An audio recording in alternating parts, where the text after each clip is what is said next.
Yang susah-susah dapat susu ni kena support rahim supaya rahim kita kuat untuk pegang baby tu. Satu mesti dah saya cakap ni, susu mama to be.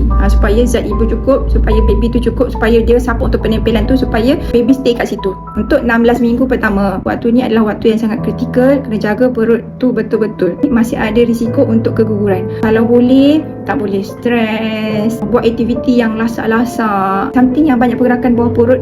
Belum masanya lagi. Rehat dulu. Bagi kandungan tu lepas 16 minggu. 16 minggu scan tengok macam mana. Uri okey tak, baby okey tak, air ketuban okey tak. Baru boleh plan apa nak buat lepas tu. Kena bersabar. Kita kena jaga pemakanan. Makanan kita kena betul-betul seimbang. Awak kena berhenti yang manis-manis sangat. Faktor manis dia merangsang keguguran tu lebih. Kalau boleh, kalau nak ambil tu biar just air kosong ataupun just manis-manis buah je. Okay? So good luck. Buat tips habis baik. InsyaAllah kandungan ni boleh stay sampai 9 bulan. Good luck.